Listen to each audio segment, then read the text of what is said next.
নমস্কার গুপ্ত, আপনারা দেখছেন grow capital India trading school. এই ভিডিও সবার প্রথম বলে রাখি, আমি দুদিন যে ট্রেডিং প্ল্যান সেটা দিতে পারিনি, কারণ আমার গলাটা খারাপ থাকার জন্য, প্রচন্ড ঠান্ডা লেগে যাওয়ার জন্য। তো তাও আজকেও সম্পূর্ণভাবে ঠিক হয়নি, কিন্তু আমি তবুও এসেছি যে আজকের এই ওয়ার সিচুয়েশনে কি হতে পারে মার্কেটে। আমরা আজকে শুধুমাত্র দেখব না যে আজকের ট্রেডিং প্ল্যান, আমরা ওভারঅল মার্কেটটাকে দেখার একটুখানি চেষ্টা করব। তাই যদি আপনি প্রথমবার আমার এই ভিডিও দেখছেন, তাহলে বলবো প্রথমেই এই ইউটিউব চ্যানেলটিকে সাবস্ক্রাইব করুন এবং পাশে থাকা বেল আইকনটিকে প্রেস করুন, যাতে পরবর্তী ভিডিও নোটিফিকেশন পেয়ে যান। আর যদি আপনি ফেসবুক থেকে দেখেন, তাহলে অবশ্যই পেজটিকে ফলো করে নিন প্রতিদিনের nifty bank nifty trading plan পাওয়ার জন্য। তো চলুন প্রথমে যাওয়া যাক টেকনিক্যাল চার্টে। টেকনিক্যাল চার্ট কি বলছে সেটা দেখে নেওয়া যাক। সবার প্রথম এই মুহূর্তে দাঁড়িয়ে আমরা যদি নিফটির চার্টে আসি, তো নিফটির চার্টে কালকের যে ক্লোজিং আছে সেটা হচ্ছে 24,273, এবং জানি রাত্রির মধ্যে যুদ্ধ শুরু হয়ে গেছে। এবং পাকিস্তানকে যে জবাব দিচ্ছে ভারতীয় সেনা, সেটাকে আমি স্যালুট জানাচ্ছি। তার কারণ হচ্ছে, এটাই আমাদের দেশ, এটাই আমাদের দেশের গর্ব, যে যারা সব সময়ের জন্য আমাদের দেশকে সব সময় একটা আহ, আতঙ্কের সৃষ্টি করে রাখে, বা সব সময় আমাদের সাধারণ মানুষকে মেরে থাকে, তাদেরকে যোগ্য জবাব দিচ্ছে আমাদের সেনাবাহিনী। তো চলুন এই এর যে প্রভাব সেটা মার্কেটে কিরকম পড়তে পারে সেটা নিয়ে দেখা যায়। সবার প্রথম নিফটি ফিফটি যেটা দেখতে পাচ্ছেন, আজকে গ্যাপ ডাউন ওপেন হওয়ার সম্ভাবনায় প্রবল, যেটা হতে পারে 23,800-র কাছাকাছি হতে পারে, 3 থেকে 400 পয়েন্টের গ্যাপ ডাউন ওপেন হতে পারে। তো যদি গ্যাপ ডাউন ওপেন হওয়ার পর 23,859-এর উপর সাপোর্ট নিয়ে নেয়, তাহলে কিন্তু আমরা দেখতে পারি যে মোটামুটি এই রেঞ্জের মধ্যে লক হয়ে যেতে পারে। অর্থাৎ যেটা আমরা দেখবো সেটা হচ্ছে একদম 24,546 থেকে 23,845। আর যদি 23,800-র নিচে কোনোভাবে ক্লোজিং আসে, তাহলে কিন্তু মার্কেটের যে সিচুয়েশন আছে সেটা একটু চেঞ্জ হতে পারে, টেকনিক্যাল চার্ট একটু চেঞ্জ হতে পারে। আমরা আবার 22,000-এর লেভেল দেখতে পেতে পারি, এবং সেখানে আবার কিন্তু 22,000-এর লেভেল আসলে সেখান থেকেও আবার ওপরের দিকে একটা যাওয়ার সম্ভাবনা থাকতে পারে।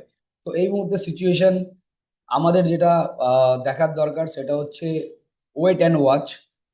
এই মুহূর্তে দাঁড়িয়ে আমরা ওয়েট অ্যান্ড ওয়াচ করব, এবং ডিফেন্স সেক্টরের যে সমস্ত স্টক সেগুলোকে আমি ওয়াচ লিস্টে রাখবো এবং নজরদারি চালাবো, যাতে সেই সমস্ত স্টকে যদি আমি টেকনিক্যালি স্ট্রাকচার ব্রেক বা ব্রেকআউট দেখতে পাই, তাহলে কিন্তু আমি বাই করার চেষ্টা করব। আপনারা কিন্তু অবশ্যই আপনাদের অ্যাডভাইজারের সাথে কথা বলে তবেই বাই করবেন, কারণ আমি কিন্তু কোনোভাবেই এটা রেকমেন্ড করছি না, এটা সম্পূর্ণ আমার কিন্তু ব্যক্তিগত মত।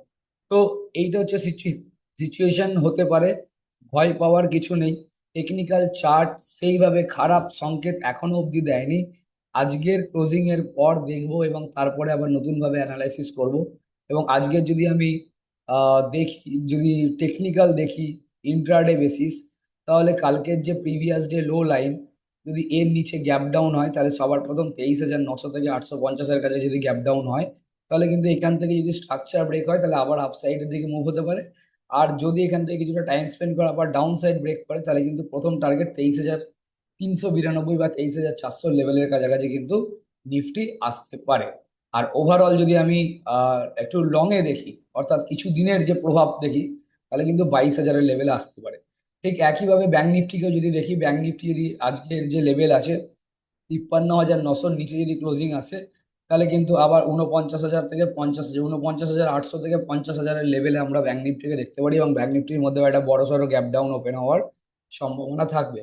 যদি এটা আমি 15 মিনিটের চার্টে যাই, তাহলে কিন্তু আমরা দেখতে পারি যে কালকের যে লো লাইন, অর্থাৎ প্রিভিয়াস ডে লো, সেই লো লাইনের নিচে যদি মার্কেট যায়, তাহলে কিন্তু আমরা গ্যাপ ডাউন ওপেন হতে দেখি, তাহলে কিন্তু আমরা কিন্তু 52,600 থেকে একদম 51,900 অব্দি লেভেল আমরা কিন্তু ব্যাংক নিফটির মধ্যে দেখতে পেতে পারি।